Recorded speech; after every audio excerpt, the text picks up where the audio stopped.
করার প্রবণতা বাড়ছে। খতিয়ে দেখতে অতর্কিত অভিযান সিএমওএইচের। রাজ্য তথা উত্তর চব্বিশ পরগনা জেলা সরকারি হাসপাতাল এবং বেসরকারি নার্সিংহোমে সন্তান প্রসবের ক্ষেত্রে নর্মাল ডেলিভারির তুলনায় সিজার করার প্রবণতা উত্তরোত্তর বৃদ্ধি পাচ্ছে। সেই সঙ্গে সাধারণ মানুষের ক্ষেত্রে সিজারের জন্য নার্সিংহোমগুলি নির্ধারিত টাকার পরিমাণ নিয়ে একাধিক অভিযোগের বিষয় খতিয়ে দেখতে এবং এর কারণ কি তা সরেজমিনে অনুসন্ধানে বনগাঁ শহরের বিভিন্ন নার্সিংহোমে হঠাৎ হাজির হন উত্তর চব্বিশ পরগনা জেলা মুখ্য স্বাস্থ্য আধিকারিক সমুদ্র সেনগুপ্ত ও ব্লক স্বাস্থ্য আধিকারিকেরা। নার্সিংহোমের পাশাপাশি বনগাঁ পৌরসভার বিভিন্ন ডায়াগনস্টিক সেন্টার এবং পলিক্লিনিক সহ মোট 42টি জায়গায় স্বাস্থ্য আধিকারিকেরা হানা দেন। খতিয়ে দেখা হয় নার্সিংহোমগুলিতে নর্মাল ডেলিভারির ক্ষেত্রে কি রকম পরিকাঠামো আছে। এ ব্যাপারে তিনি অনেক ক্ষেত্রেই হতাশা ব্যক্ত করেন। এছাড়াও সাধারণ মানুষের আয়ত্তের নাগালে সিজার করার রেট নিয়েও নজরদারি চালানো হবে বলে তিনি জানান। স্বাস্থ্যসাথী কার্ডের সঠিক ব্যবহার হচ্ছে কিনা সে ব্যাপারে মহকুমার স্বাস্থ্য আধিকারিকরা নজর রাখবেন। পরিদর্শন শেষে এক সাংবাদিক সম্মেলনে জেলা মুখ্য স্বাস্থ্য আধিকারিক সমুদ্র সেনগুপ্ত বলেন, বিষয়টা এইভাবে শুরু হয়েছিল যে আমাদের শেষ যে মাতৃমৃত্যু নিয়ে সমীক্ষা আমাদের মিটিং স্বাস্থ্যভবনে হয়েছিল, তাতে একটা পয়েন্ট উঠে এসেছিল যে আমাদের রাজ্যেই আর কি সর্বোচ্চ সরকারি কিছু হাসপাতাল এবং বেসরকারি কিন্তু বটে সিজারের রেট খুব হাই। তো সেইটা কেন হচ্ছে, কী কারণে হচ্ছে, সেটা বোঝার জন্য আমাদের বলা হয়েছিল যে আপনারা খোঁজখবর নিন। তখন আমরা দেখলাম ভেবে যে আমাদের জেলা পর্যায়ে যারা অফিসার আছেন তারা যখন এইটা নিতে খোঁজখবর নিতেই আসবেন, তখন বাকি যে জনস্বাস্থ্যের কার্যক্রম, যেরকম ধরুন ডেঙ্গু পেশেন্টের কীরকম ট্রিটমেন্ট হচ্ছে, তারপরে হচ্ছে আপনার ইমিউনাইজেশন কীরকম হচ্ছে, অন্য রোগের চিকিৎসা, রোগ নির্ণয়গুলো কীরকম হচ্ছে, সবটাই আমরা দেখব। সেই জন্য আমাদের যত প্রোগ্রাম অফিসার ডিস্ট্রিক্ট লেভেল আমাদের জেলাতে 6 জন আছেন এবং আরও 4 জন বিভিন্ন সাব ডিভিশনে এসি মিলে 10 জন। আমরা ঠিক করলাম যে 10 জন যদি 4টে করে দেখে, দুটো বড় দুটো ছোট, মানে ছোট বলতে যেগুলোতে ক্লিনিক নেই, শুধু ধরুন প্যাথোলজিক্যাল ল্যাবরেটরি আছে ইত্যাদি ইত্যাদি। তো সেটা দেখলে আমরা একটা সামগ্রিক পিকচার পাবো যে এইখানে বেসরকারি ব্যবস্থাতে স্বাস্থ্য ব্যবস্থার তো এরকম গুরুত্বপূর্ণ অংশ, একটা বড় অংশের মানুষ এখানে পরিষেবা নিতে যান নানান কারণে চান। তো তারা কতটা কীভাবে চালাচ্ছে নিয়মকানুন মেনে এবং কারণগুলো কী কী সেটা আমরা বোঝার জন্য আজকে এটা করলাম আর কি, একটা সমীক্ষা। আজকে মোটামুটি 40টা মতো আমরা দেখেছি, কমছি। কোথাও কি কোনো অনেক জায়গাতেই অনেক রকম কিছু পাওয়া গেছে যেগুলো আশাব্যঞ্জক নয়। দেখা যাক কি হয়, তাদেরকে আমরা সতর্ক করবো, পদক্ষেপ নেওয়া হবে। যেমন ধরুন একটা উদাহরণ দিই, অধিকাংশ জায়গাতে আমরা যেটা দেখলাম এখানে, সেটা হচ্ছে নর্মাল লেবারটাকে কন্ডাক্ট করার জন্য তাকে সেই যে লেবার রুম এবং তার যে পরিকাঠামো সেটা নেই, বা লেবার রুম বলতে যেটাকে চালানো হচ্ছে সেটা দেখেই বোঝা যাচ্ছে অব্যবহার্য। আমাদের সব অফিসাররা তো অভিজ্ঞ, বহুদিন ধরে কাজ করছেন। তো তাহলে কি বোঝা যাচ্ছে, তার মানে ওখানটায় পেশেন্ট ঢোকা মানে তার পরিণতি ওটা সিজারই হবে অবভিয়াসলি। এরকম কিছু পাওয়া গেছে, যেমন ল্যাবরেটরিতে পাওয়া গেছে যে ল্যাবরেটরি যে রিয়েজেন্ট সেটা ধরুন এক্সপায়ার হয়ে গেছে 2021 সালে, সেই ল্যাবরেটরি রিয়েজেন্ট দিয়ে কাজ হচ্ছে। তো ন্যাচারালি সেটা দিয়ে টেস্ট হলে পরে টেস্ট হয়তো হচ্ছে। তারপরে ধরুন কোয়ালিফাইড নার্সিং স্টাফ সব জায়গাতে নেই, একজন আছেন, বাকিরা সব 8 পাস। তারপরে ধরুন রেসিডেন্ট মেডিকেল অফিসার যার থাকার কথা তারা নেই। আরও একটা খুব গুরুত্বপূর্ণ যেটা আমরা দেখলাম সেটা হচ্ছে যে এখানে যে রেজিস্টার এবং রিপোর্ট সেগুলো মেনটেন করা, সেখানেও প্রচুর ঘাটতি। যেমন ধরুন একটা উদাহরণ দিচ্ছি, যে আমাদের যারা সরকারি ডাক্তার আছেন তাদের প্রাইভেট প্র্যাকটিস করতে বিধিনিষেধ নেই, এটা নির্দিষ্ট কিছু লোকজন ছাড়া, তো বাকিরা অ্যালাউড ঠিকই আছে। কিন্তু একটা নিয়ম তার সাথে জুড়ে দিয়েছে সরকার সাম্প্রতিককালে, যে নার্সিংহোম উনি করবেন সেই নার্সিংহোম কর্তৃপক্ষ সেই ডাক্তারবাবুকে বা সেই ম্যাডামকে বলবেন যে আপনি আপনার যে সুপার তার কাছ থেকে এনওসি জোগাড় করে নিয়ে আসুন। সেটা আমরা অধিকাংশ ক্ষেত্রেই দেখতে পাইনি। সবসময় তো সব কাগজ গুছিয়ে রেখেছে তা নয়, আমরা বলে এসেছি যে আপনি কাগজ খুঁজে বের করে আমাকে দিন, যদি না দিতে পারেন তাহলে সেজন্য সেরকম ব্যবস্থা নেওয়া পদক্ষেপ না। ডেট পেতে দেওয়াটা অ্যাকচুয়ালি আপনার এটা সুপ্রিম কোর্টের একটা লাস্ট যে ভার্ডিক্ট ছিল সেই অনুযায়ী রেট বেঁধে দেওয়ার পরিকল্পনাটাতে সরকার এগিয়েও সেটাকে পিছিয়ে এসছে। কারণ ভারতবর্ষের গণতান্ত্রিক দেশ আপনি জানেন, সেখানে স্বাধীনভাবে ব্যবসা করার সুযোগ আছে, সেই জন্য ক্যাপিং ওর ভিতরে করা যাবে না। যেটা করা যেতে পারে সেটা হচ্ছে যে আপনি ওই যে পরিষেবাটা ন্যূনতম দিকে আপনি আহ, প্রতিজ্ঞাবদ্ধ যখন আপনি লাইসেন্স নিয়েছেন সেটা যাতে বাড়ির লোক পায় সেটা ইনশিওর করাটা আমাদের দায়িত্ব।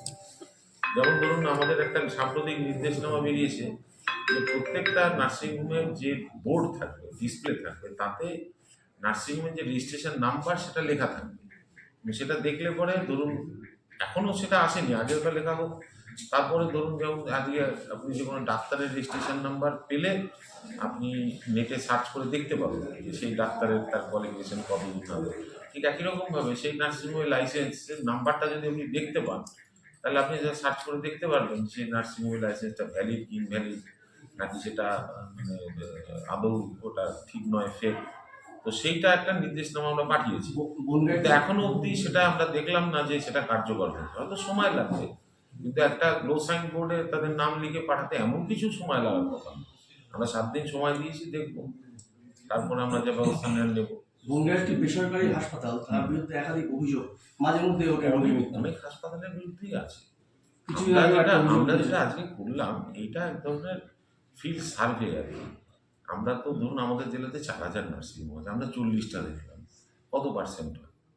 তাহলে আমরা এটা বোঝার চেষ্টা করছি, মানে মানুষের যেরকম ভালো দিকগুলি কোনো জায়গা সেটা যেন রিপিট হয়, যেরকম ভুল বা গাফিলতির জায়গাগুলো কিন্তু আমাদের অভিজ্ঞতা বলে যে সেটাও কিন্তু রিপিট হয় অন্যান্য জায়গাতে। আমরা এই জিনিসটা এখানটা এই কারণেই করলাম যে আমাদের একটা মিউনিসিপ্যালিটির মধ্যে অনেক আছে, সেরকম আমাদের জেলাতে আরও এরকম 2-4টে মিউনিসিপ্যালিটি আছে যেখানে একই জায়গার মধ্যে অনেক প্রাইভেট ক্লিনিক্যাল এস্টাবলিশমেন্ট আছে। যেমন ধরুন ব্যারাকপুর আছে, আমরা পরের বার সেখানে যাব এবং সেটা এরকমই হবে, না বলেই যাব। না বলে যাওয়ার ক্ষেত্রে কিছু অসুবিধা থাকে, ধরুন নার্সিংহোমের যিনি মালিক বা কর্তৃপক্ষ তিনি নাই থাকতে পারে, কিন্তু নার্সিংহোমটা যদি চলে বা সেই প্যাথোলজিক্যাল ল্যাবটা যদি চলতে থাকে রানিং, তাহলে তো তার বলেই দেওয়া আছে যে তার কাগজপত্র এমন একটা জায়গায় রাখতে হবে যাতে আমাদের অফিসাররা গেলে দেখতে পান। আমি কাগজপত্র আলমারিতে রেখে তালা মেরে চলে গেছি আমি মালিক, এটা তো বললে চলবে না ভাই। ডিভিশনের মধ্যে বাগদার সিংহানি গ্রামীণ হাসপাতাল, সুন্দরপুর হাসপাতাল যেটা আছে গ্রামীণ, এটা দীর্ঘদিনের দাবি কিছু বেড, কিছু চিকিৎসকের বেডের সুন্দরপুর গ্রামীণ হাসপাতালটার ক্ষেত্রে বলছি, বাগদাতে তো বেড চালু আছে, সিংহানিটা বেড আছে, সিমলানিটা এই মুহূর্তে আমাদের পরিকল্পনার মধ্যে আছে, কিন্তু একটু সময় লাগবে।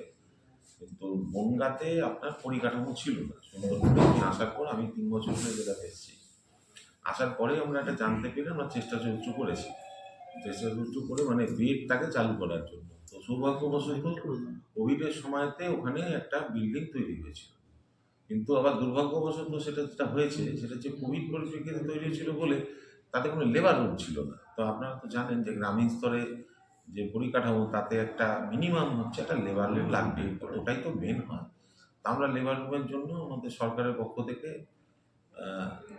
প্রায় 12 লাখ টাকা মতো অনুমোদন পাওয়া গেছে, এবং সেটার ওখানে ভিতপুজো আমি শুনেছি, আমি ইনফ্যাক্ট আমি ছিলামও সেদিনকে, ওখানে ভিতপুজো হয়ে গেছে। আশা করছি আমরা শিগগিরই ওখানে কাজ শুরু হবে। বাগদাতে দীর্ঘদিন পর সিআরএল চালু হলেও বন্ধ হয়ে আছে। সিজারেরটা বন্ধ হওয়ার কারণ ছিল আমাদের কিছু নিয়মকানুন যেটা মেনে চলতে হয় সরকারি জায়গাতে, তার মধ্যে একটা অন্যতম হচ্ছে যেখানেই সিজার হবে সেখানে একটা ব্লাডের ব্যবস্থা রাখতে হবে। তো সেটাকে আমরা ছোট জায়গাতে ব্লাড স্টোরেজ ইউনিট করি। এবার ব্লাড স্টোরেজ ইউনিটটাকে অনুমোদন পেতে গেলে আমাদের ড্রাগ কন্ট্রোল থেকে সার্টিফিকেট বা লাইসেন্স পেতে হয়, সেইটা দীর্ঘদিন নানা কারণে আটকে ছিল।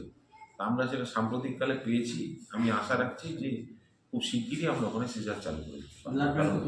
ব্লাড না, ব্লাড স্টোরেজ ইউনিটের যে লাইসেন্স পেতে গেলে যে মিনিমাম পরিকাঠামোটা লাগে সেখানে একটু ঘাটতি ছিল, লাইসেন্সটা পাচ্ছিলাম না, এখন আমরা পেয়ে গেছি।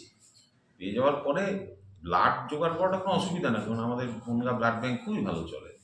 প্রত্যেকটা গ্রুপের ব্লাড 4টে করে নিয়ে ওখানে রাখাটা কোনো সমস্যা না। আর ওখানে অ্যানাস্থেসিওলজিস্ট আছেন সিজারিয়ান সেকশন করার জন্য, গাইনোকোলজিস্ট আছেন, পিডিয়াট্রিশিয়ান আছেন। অ্যানাস্থেসিওলজি এই মুহূর্তে হয়তো একটু অসুস্থ আছে, সেটা ছেড়ে দিন, সেটা তো ব্যক্তি বিশেষ, মানুষ তো অসুস্থ হতেই পারে। তো তিনি সুস্থ হয়ে উঠলে বা অন্য কাউকে দিয়ে আমরা শিগগিরই করে চাই। মহকুমা জুড়ে বেশ কিছু ওষুধের দোকান আছে, মানে বেশিরভাগ ওষুধের দোকানেই ডাক্তার চেম্বার করে, প্রাইভেট চেম্বার করে, কিন্তু তাদের সে যে বৈধ নথি বা লাইসেন্স দরকার সেই লাইসেন্সগুলো বেশিরভাগ ক্ষেত্রেই নেই। সেই জায়গায় কি কোনো পদক্ষেপ আপনাদের ক্ষেত্রে আছে? আমাদের ক্ষেত্রে একটা জিনিস আপনাকে বুঝিয়ে বলি, সেটা হচ্ছে ক্লিনিক্যাল অ্যাসিস্ট্যান্ট লাইসেন্সের যে আইন আর কি, সেই আইন অনুযায়ী কোনো ডাক্তারের যদি ব্যক্তিগত চেম্বার থাকে, আইনের পরিভাষায় যাকে সোলো ক্লিনিক বলে, তার জন্য তার কোনো লাইসেন্স বা রেজিস্ট্রেশন লাগবে না। কিন্তু কোনো একটা জায়গাতে যদি একাধিক ডাক্তারবাবু বসেন, সেক্ষেত্রে সেটাকে পলিক্লিনিক হিসাবে চিহ্নিত করা হবে এবং তার অবশ্যই লাইসেন্স দরকার। এই ক্ষেত্রে আমরা যে রাস্তাটা নিয়েছি, আপাতত আমরা কাউকে বন্ধ করছি না, আমরা সবাইকে আবেদন জানিয়েছি। আমাদের যে ড্রাগিস্ট অ্যাসোসিয়েশন ইত্যাদি আছে, তাদের সাথে আমরা কথাবার্তা বলছি যে আপনারা যদি মনে করেন ওখানে ডাক্তারবাবু চেম্বারে আপনারা করুন, কিন্তু দয়া করে আপনারা আবেদন করুন। এবং আপনাদের মহকুমাতে তো আবেদন করার জন্য তাহলে অনলাইনেই হয়, কোথাও যে যেতে হবে এরকম কোনো কথা নেই। আর যদি নিয়মকানুন বোঝার ক্ষেত্রে কোনো জানতে ইচ্ছে হয় যে কীভাবে করব না করব, আমরা হ্যান্ড হোল্ডিং করা সাপোর্ট দেওয়ার জন্য আমরা রাজি আছি। আমাদের এখানে খুব কম্পিটেন্ট একজন এসিমুচ আছেন, ওনার কাছে আসলে উনি বুঝিয়ে দেবেন কী পদ্ধতিতে অ্যাপ্লাই করতে হবে আর কি। তবে একটা নির্দিষ্ট সময়ের পর কিন্তু আর এই আবেদন থাকবে না, এইটুকু আপনাকে বলে দিচ্ছি। কারণ অনধিকাল ধরে তার চলতে দেওয়া যায় না। স্বাস্থ্যসাথী সম্পর্কে আমার একটাই বলার, স্বাস্থ্যসাথী যে ইন্সপেকশন যেটা হওয়ার কথা, সেটা অ্যাকচুয়ালি আমাদের এবং সাধারণ প্রশাসনের যৌথ উদ্যোগে হওয়ার কথা। এই মুহূর্তে তো সাধারণ প্রশাসনের সময় আপনারা জানেন যে এসআইআর নিয়ে খুব ব্যস্ত আছে। তো এসআইআরটা এই প্রক্রিয়াটা বন্ধ হলেই, মানে শেষ হয়ে গেলেই, আমরা সাধারণ প্রশাসনের সাথে একসাথে যৌথভাবে যে ওই ভিজিট করাগুলো শুরু হবে আর কি, সেটা আমরা করে দিতে পারবো আশা রাখছি।